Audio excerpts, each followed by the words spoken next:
हर हर महादेव, देवों के देव महादेव के चरण में प्रणाम करता हूँ। दुर्गा माँ के चरण में प्रणाम करता हूँ।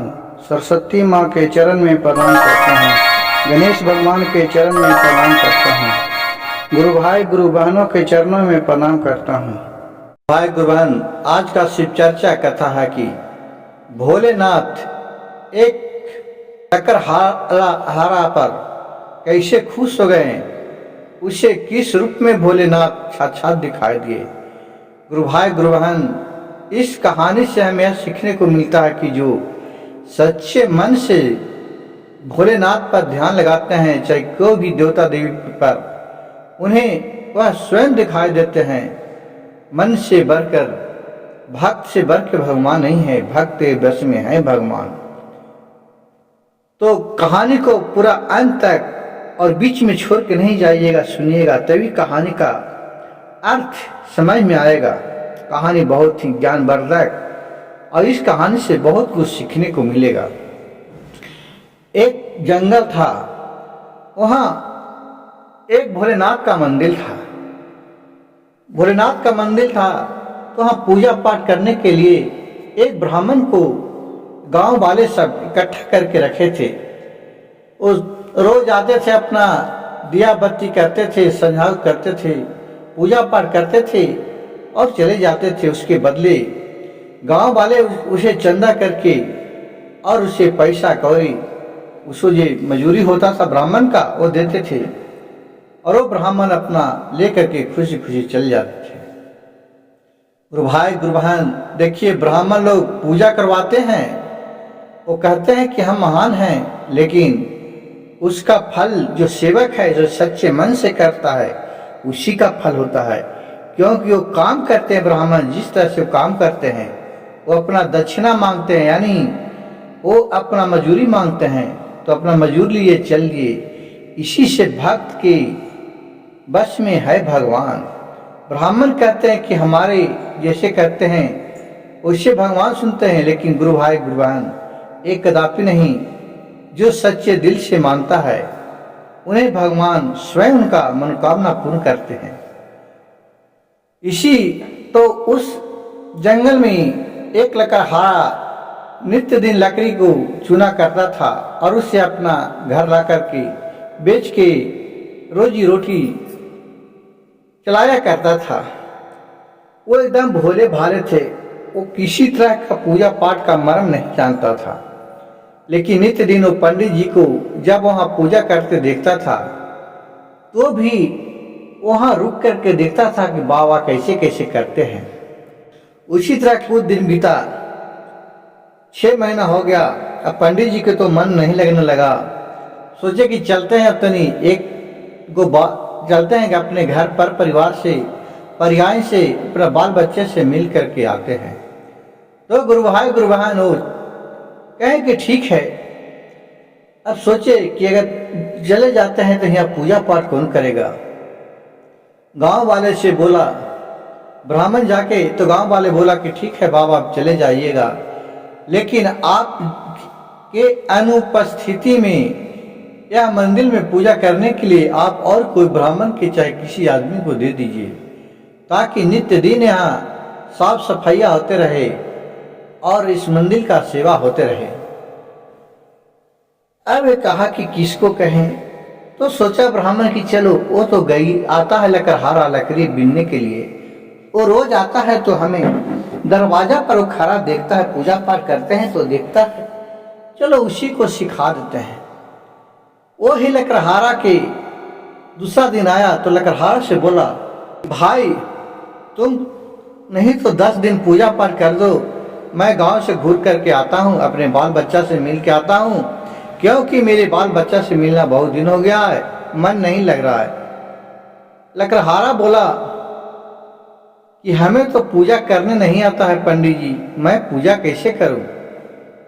तो कहा कि देखो, यहाँ आना, पहले साफ सफाइया सब कर देना, धो देना, अपना जो भी बनाया चढ़ाना है, फल फूल जो भी चढ़ाना, जो भी चीज आपको इच्छा हो, वो अपने भोलेनाथ के आगे समर्पण कर देना।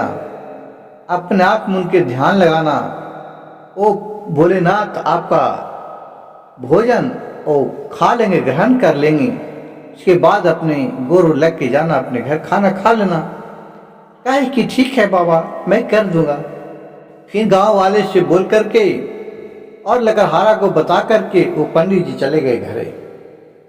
अब वहाँ नित्य दिन वो आता था, अपना पूजा पाठ करता था और अपना फल फूल चढ़ाता था। फिर देखा कि फल फूल ज्यों के त्यों रख जाता है। क्या भोले बाबा हमसे रुस गए हैं क्या? अच्छा चलते हैं। तो एक दिन भांग लाया पीस करके, कहा कि सब बोलते हैं कि भोलेनाथ पर औघरदानी है, वो भांग पीते हैं, भांग धतूरा इस सब का सेवन करते हैं। कहा कि ठीक है। अपने गया घर से भांग पीस करके लाया एक कटोरी में और भोलेनाथ के ऊपर आगू में रख दिए और ध्यान लगाए। तो देख रहा है कि भांग कटोरी से खत्म हो गया। वो देख करके खुश हो गया, भोलेनाथ भांग पी लिए। अच्छा, इनका भांग बहुत पसंद है। ठीक है। फिर भोलेनाथ दूसरा दिन गए, फिर लड़का ने भांग लाया, फिर भोलेनाथ को समर्पण किए, ध्यान लगाए, फिर भोलेनाथ भांग पी लिए। यह देखकर वो खुश हो गया और उनके ऊपर, भोलेनाथ के ऊपर उस लकड़हारा का बहुत ही प्रेम बढ़ गया। अब गुरु भाई गुरु बहन वो कह लगे अब तो भांग पी लिए, अब रोज रोज भांग कितना दें? अब आदमी एक चीज खाता है तो मन उब जाता है।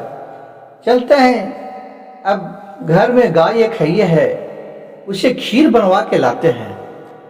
तो अपने घर में बोला कि आज खीर बना दो, मैं भोलेनाथ को खीर खिलाने जाऊंगा। और फिर वो खीर बना करके लाया, भोलेनाथ पर चढ़ाया। तो भोलेनाथ फिर उठ के देख रहा कि वो तो खीर नहीं खाए। कहे कहा भोलेनाथ, आपको खाली भांग ही पसंद पड़ता है, आप खीर क्यों नहीं खाए? अच्छा, खीर नहीं खाए, ठीक है, चलिए बिहान लाते हैं खिचड़ी, कुछ तो खाइएगा। फिर बिहान हो रहा गए, फिर वो खिचड़ी बना के लाए, खिचड़ी भी रखे, खिचड़ी भी नहीं खाए। अब वो न खाए, ये भी नहीं खाए। कहे कि लगता है कि भोले बाबा नहीं खाएंगे तो भूखा रहेंगे, तो हम कैसे खा लेंगे? इसका मतलब कि इतना जिज्ञासा ऊपर भोलेनाथ के ऊपर विश्वास हो गया। लेकिन देख रहे हैं कि वो तो खीर भी नहीं खा रहा है। अब कहा, क्या प्रभु, हमसे क्या गलती हुआ है? अगर आप खिचड़ी भी लाए नहीं खाए, खीर भी नहीं लाए खाए, खाली भांगिए, कितना दिन पीजिएगा? कम से कम आप खीर तो खाइए। अब भोलेनाथ तो कैसे कहें, कोई आदमी तो है नहीं क्यों माना करे। अब वो 2 दिन भूखल उसी रह गया, बाकी खाना नहीं खाया। फिर बोला, फिर तीसरा दिन लाया खीर, खिचड़ी, भांग सब कुछ लाए और बोले कि भोलेनाथ, अगर आज नहीं खाए तो हम अपने जान यहीं पर दे दूंगा। आप तो 3 दिन से भूखल हैं, मैं भी भूखल हूं, अब हमें भूखल बर्दाश्त नहीं हो रहा है। अब नहीं खाइएगा तो पंडित जी कह के गए हैं कि आप बिना भोलेनाथ को नहीं खाना। कहा भोलेनाथ अगर नहीं खाइएगा तो अब मैं अपना प्राण दे दूंगा। और वो माथा पटकने लगे शिवलिंग पर, उसके सर से खून बहने लगा। अब माता पार्वती शंकर से बोले कि हे प्रभु, देखिए आपका कैसा भक्त है, आप पर कितना अखंड विश्वास कर लिया, क्यों उन्हें मदद किया जाए। देखिए गुरु भाई गुरु बहन, पहले सतयुग था, सतयुग में सभी चीज को एक आदमी के, मनुष्य के रूप में बात करता था। पेड़ पौधे, जीव जंतु जो भी था, जिनके अंदर शक्ति था, सच्चे मन से जिन्हों पुकारते थे, जब प्रसन्न हो जाते थे। तो आज का जो कलयुग है, इस युग में कितनों प्रसन्न होते हैं तो साक्षात बात नहीं करते हैं, भले उसके बदले उन्हें आगे की ओर तरक्की मिलता है, जो भी काम सोचते हैं पूरा होता है। लेकिन भोलेनाथ उसके आगे संदेह होकर बात नहीं करते हैं, क्योंकि आज कलयुग है, भटयुग है, दुनिया भट गया है। मनुष्य लोग ही भटका दिया है। झूठ बोल के अपने लोभ के चक्कर में इस तरह का पहले सतयुग में नहीं था। पहले सच्चे दिल से आदमी मानते थे, सच्चे दिल से पूजा पाठ करते थे, उन्हें स्वयं भगवान आकर के दर्शन देते थे। तो माता पार्वती शंकर जी से बोले और फिर दोनों वहां से कहें कि ठीक है चले, हम लोग उस भक्त को खीर खाते हैं, नहीं तो इसका दोषी हम लोग को भी भोगना मानना पड़ेगा। कितना सच्चे दिल से हम लोग के पुकार रहा है। यह तो अनज्ञानी बालक है, इसे क्या पता है कि पत्थर भी खाता है कि नहीं खाता है। लेकिन गलती तो हम लोग में ही है पार्वती, क्योंकि हम जा करके भांग पी जाते थे, इसी से उसका विश्वास हो गया कि नहीं प्रभु भोलेनाथ आते हैं हमारे पास, तभी तो भांग पी करके जाते हैं। फिर वहां से दोनों कोई बूढ़े के रूप में आए और बोले, उठो, क्या हुआ बालक, क्यों रो रहे हो? देख रहा है कि एक साधु बाबा और एक उसके साथ औरत है, बूढ़ी माँ। तो दोनों क्या करूं साधु बाबा, देखिए ना भोलेनाथ को मैं खाना ला के दे रहा हूं तो कहीं नहीं खा रहे हैं, 2 दिन से भूखल है, मैं भी भूखल हूं। ये काहे को ले रुस गए हैं, जब तक नहीं खाएंगे तो मैं अपना यहाँ से नहीं जाऊंगा, सर पटक पटक कर इसी जगह मैं प्राण दे दूंगा। कहे इसकी बाबा बोले कि लाओ बच्चे हम खा लेते हैं। कहे बाबा आपको कैसे दें, मैं भोलेनाथ को दूंगा, उनके लिए रखा हूं, वो आगे खा लेंगे तो आप भी खा लीजिएगा। कहे कि ठीक है। वो बाबा तुरंत भोलेनाथ के रूप में आ गए और खीर पार्वती को दे दिए खाने के लिए और भांग अपने पी लिए और कहला भोले बाबा सब तो भांगिया पी लेला और माता जी सब खीरिया खा गेला, हमहू तो 2 दिन से भूखल ही है, हमारा ला तो एको न रहे दिल है। कहला कि बच्चा लो, इसको तुम खाली कटोरी के चाट लेगा, जिससे तो तुमको पेट भर जाएगा। कहा ऐसा प्रभु आपका लीला अगम अपार है।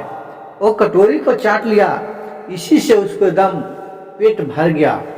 कहा वाह प्रभु वाह, नित्य दिन आप आके खाइएगा, मैं आपको रोज खिलाऊंगा, नहीं खाइएगा तो ठीक बात नहीं होगा।